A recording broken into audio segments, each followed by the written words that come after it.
ودم معدن الجود والکرم وآلہ وصحبہ وبارک وسلم۔ الصلاۃ والسلام علیک یا سیدی یا رسول اللہ وعلی آلک واصحابک یا حبیب اللہ۔ حمد و صلاۃ کے بعد اللہ تعالیٰ نے قرآن مجید میں ارشاد فرمایا کہ انا انزلناہ فی لیلۃ القدر، فرمایا بے شک ہم نے اس قرآن پاک کو لیلۃ القدر میں نازل کیا ہے، قدر والی رات میں نازل کیا۔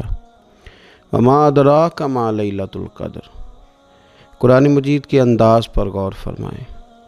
فرمایا تم کیا جانتے ہو کہ لیلۃ القدر کیا ہے؟ تمہیں کیا خبر ہو کہ لیلۃ القدر کیا ہے؟ اس کی اہمیت دیکھیے۔ میں کہا کرتا ہوں کہ صرف اس ایک فکرے کو دیکھ لیا جائے، وما ادراک ما لیلۃ القدر، اور تم کچھ جانتے ہو کہ لیلۃ القدر کیا ہے؟ تمہیں کیا خبر کہ لیلۃ القدر کیا ہے؟ لیلۃ القدر 1000 مہینے سے بہتر ہے۔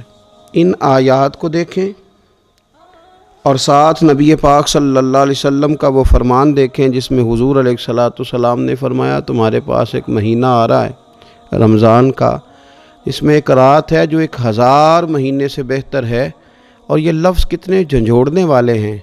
حضور علیہ السلام نے فرمایا جو اس رات محروم رہ گیا وہ ہر نیکی سے محروم رہ گیا، جو اس رات محروم رہا محروم ہی رہ گیا۔ اتنی بڑی بات۔ فرمایا تنزل الملائکۃ والروح، اس دن فرشتے اور روح القدس یعنی جبریل امین اترتے ہیں، فیہا اس رات میں، بِإِذْنِ رَبِّهِمْ مِنْ كُلِّ امر، اپنے رب کے حکم سے ہر خیر کے کام کے لیے۔ سلام، یہ رات سلامتی والی ہے، ہی حتی مطلع الفجر، یہاں تک کہ فجر طلوع ہو جائے۔ سرے شام سے لے کر مغرب سے لے کر فجر تک یہ رات سلامتی والی۔ اس کو لیلۃ القدر اس لیے کہا جاتا ہے، ہمارے مفسرین فرماتے ہیں کہ اس دن قدر والی کتاب قرآن پاک قدر والے محبوب پہ نازل ہوئی اور قدر والی امت کی طرف بھیجی گئی۔ نبی پاک صلی اللہ تعالیٰ علیہ وسلم نے جب پرانی امتوں کی عمریں دیکھی، نہ کسی کی 1000 سال ہوئی، کسی کی اس سے زیادہ ہوئی، تو اللہ کے محبوب علیہ السلام کے دل مبارک میں یہ خیال آیا کہ میری امت کی عمریں تو بڑی تھوڑی ہوں گی، تو کیسے اتنی لمبی نیکیاں کر سکیں گے؟ تو اللہ تعالیٰ نے پھر لیلۃ القدر عطا فرمائی۔ گویا اس ایک رات میں جو آدمی نیکی کرے، 1000 دن نہیں۔ کتنا لوگوں کو شوق ہے کہ کوئی ایسا جیک لگے، یکدم میری ساری چیزیں بڑھ جائیں، تو اس پر بھی تو ذرا غور کریں نا۔ یہ ایک رات 1000 دن سے نہیں، 1000 مہینے سے افضل ہے۔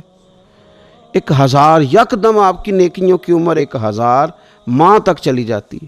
کتنی بڑی فضیلت کی بات ہے۔ میرے رسول کریم صلی اللہ تعالیٰ علیہ وآلہ وسلم خاص توجہ دلاتے، اس رات کے حوالے سے خاص توجہ دلاتے۔ اور یہ رات کب ہوتی ہے؟ صحیح حدیث میں موجود ہے، نبی پاک صلی اللہ تعالیٰ علیہ وسلم نے فرمایا کہ اسے رمضان کے آخری عشرے میں تلاش کرو۔ گویا یہ جو 5 طاق راتیں ہیں نا، 21ویں، 23ویں، 25ویں، 27ویں، 29ویں، ان طاق راتوں میں اس رات کو تلاش کرو۔ اس رات اللہ کے فرشتے نازل ہوتے ہیں، آسمان دنیا پر، زمین پر فرشتے اترتے ہیں۔ حضرت جبریل امین علیہ الصلاۃ والسلام انہیں لے کر کے آتے ہیں، اور فرشتے کیا کرتے ہیں کہ جو بندہ اس رات اللہ کی یاد میں موجود ہو، جو بندہ اللہ تبارک و تعالیٰ کے ذکر میں موجود ہو، جو بندہ اس دن اللہ تبارک و تعالیٰ کی بارگاہ میں کسی بھی طور پر حاضر ہو، فرشتے اس کے لیے دعائے مغفرت بھی کرتے ہیں اور رب کی بارگاہ میں التجائے رحمت بھی کرتے ہیں۔ اور ایک روایت میں ہمیں یوں بھی ملتا ہے کہ فرشتے اسے مصافحہ بھی کرتے ہیں، ہاتھ بھی ملاتے ہیں۔ دیکھیے نا کتنی سعادت مندی ہے کہ انسان عبادت کر رہا ہو اور فرشتے اس کی زیارت کو آئیں۔ ہمارے صوفیاء فرماتے ہیں تو پکا پروگرام بنا لے عبادت کا، فرشتے کئی بار تیری زیارت کو آیا کریں گے۔ اور پھر ایک اور بات یہاں بڑی قابل توجہ ہے کہ انسان جب محسوس کرتا ہے نا مجھے کچھ دیکھ رہا ہے، تو ذرا اس کی عبادت کا انداز بھی تھوڑا تبدیل ہو جاتا ہے۔ تو اگر یہ ذہن ہو ہمارا کہ ہمیں فرشتے دیکھ رہے ہیں اور وہ والی مخلوق دیکھ رہی ہے جو ہماری ڈائری ڈائریکٹ لے جا کے ہمارے رب کی بارگاہ میں پیش کرے، تو پھر کچھ زیادہ ہی توجہ مسلمان کی ہونی چاہیے، زیادہ ہی انہماک ہونا چاہیے، وہ کھو جائے۔ ٹھیک ہے ہم کمزور بھی ہیں، ہمارے اندر کچھ پریشانیاں بھی ہیں، ہماری بیماریاں بھی ہیں، ہم لاغر بھی ہیں، ضعف بھی آ جاتا ہے، تھکاوٹ بھی ہمیں آ لیتی ہے، لیکن لمبی تو بات ہی کوئی نہیں، 5 تو طاق راتیں۔ حضرت سیدہ عائشہ صدیقہ رضی اللہ تعالیٰ عنہ ارشاد فرماتی ہیں کہ جب رمضان کا آخری عشرہ شروع ہوتا تھا نا، تو نبی پاک اپنی کمر کس لیتے تھے عبادت کے لیے، خود بھی رات کو اٹھتے تھے، ہمیں بھی جگاتے تھے، کیونکہ سونے کے دن تو نہیں ہے، تو جاگنے کے دن ہیں۔ ساون کی کالی راتوں میں جب بوندا باندی ہوتی ہے، وہ راتوں کو اٹھ اٹھ روتے ہیں جب خلقت ساری سوتی ہے۔ یہ رب کے بندوں کی شان ہے۔ اور ویسے بھی درویش کہتے ہیں کہ رات پوے تے بے درداں نو نیند پیاری آوے، درد منداں نو تے یاد سجن دی ستیاں وی آن جگاوے۔ تو یہ وقت ہے خاص، اس خاص وقت اس بات کی طرف ضرور توجہ کرنی چاہیے۔ اور یہ جو کہا گیا نا کہ فرشتے نازل ہوتے ہیں بِإِذْنِ رَبِّهِمْ مِنْ كُلِّ امر، اللہ کے حکم سے آتے ہیں اور ہر کام کے لیے، ہر امر خیر کے لیے آتے ہیں۔ تو اس میں بھی ہمارے مفسرین نے لکھا ہے کہ وہ تمہارے لیے پورے سال کا فیصلہ کریں گے کہ تمہیں کیا دیا جائے گا، تم کیا حاصل کرو گے اللہ تبارک و تعالیٰ کی بارگاہ سے۔ تو اس کا معنی یہ ہوا کہ پھر تو یہ لینے کی رات ہے۔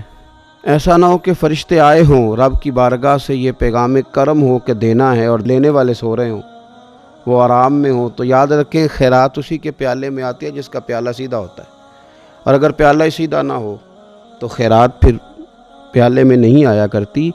تو پھر اس کو جو کہا گیا نا کہ یہ سلامتی والی ہے، تو اس میں ایک اور بات بھی ہمارے پھر مفسرین نے لکھی ہے کہ اس رات، شیطان تو ویسے ہی قید ہے، اس رات بندے کا نفس بھی نہیں اسے تنگ کرتا۔ یہ طاق راتیں اتنی حسین ہے کہ تھوڑی سی بندہ ہمت کرے تو اللہ عبادت کے لیے اس کے دل کو قرار عطا کر دیتا ہے، اسے سکون ملتا ہے، طبیعت ٹھنڈی ہو جاتی ہے، اور وہ بڑے ذوق کے ساتھ اللہ کی عبادت کرتا ہے۔ خوب بیداری کا مظاہرہ کریں طاق راتوں میں۔ میں نے رمضان سے پہلے مشورہ دیا تھا کپڑے وقت پہ خرید لو عید کے، اور وقت پہ سلا لو، اور وقت پہ چیزیں لے لو۔ یہ جو خاص دن ہیں عبادت کے، یہ لوگوں کے بازاروں میں گزر جاتے ہیں۔ یہ زیادہ تر وقت ہمارا خریداری میں اور شاپنگ میں اور ایسے مہمل کاموں میں صرف ہو جاتا ہے کہ جن کی وجہ سے یہ خاص چیزیں جو ہمیں میسر آنی تھیں ان سے ہم کئی دفعہ رہ جاتے ہیں۔ تو اس رات کرنا کیا ہے؟ زیادہ سے زیادہ کھڑے ہو کے رب کی عبادت کریں، قرآن شریف کی تلاوت کریں، استغفار پڑھیں۔ سیدہ طیبہ طاہرہ حضرت عائشہ صدیقہ رضی اللہ تعالی عنہا نے عرض کی یا رسول اللہ اگر مجھے یہ رات مل جائے تو کیا پڑھوں؟ تو فرمایا عائشہ تم یہ دعا مانگنا، اللہم انک عفو، اے اللہ بے شک تو درگزر کرنے والا، تحب العفو، اور تو درگزر کرنے کو پسند بھی کرتا ہے، فاعف عنی، ہم سے بھی درگزر فرما، ہمارے گناہوں کو معاف فرما۔ یعنی اس رات اللہ سے درگزر کا سوال کریں۔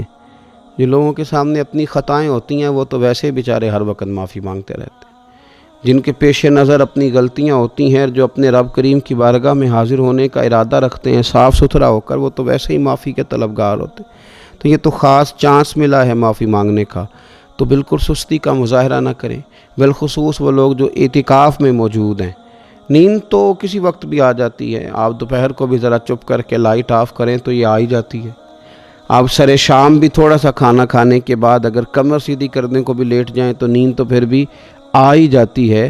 لیکن یہ سنہری قسم کے ایام ہیں، سختی نہیں، پابندی نہیں، فرض نہیں، لیکن اگر شوق کے ساتھ، ذوق کے ساتھ، توجہ کے ساتھ، میں ایک مثال دیا کرتا ہوں کہ یہ ہمارے پاس قیمتی دن ہے رمضان کے، ایک عمل کا ثواب 70 کے برابر ہے۔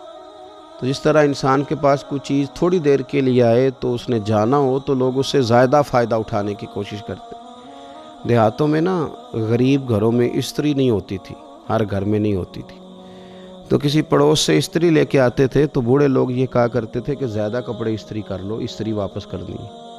جس چیز کو واپس کرنا ہو تھوڑی دیر کے لیے ہمارے پاس ہو، اس سے زیادہ لوگ نفع لینے کی کوشش کرتے ہیں۔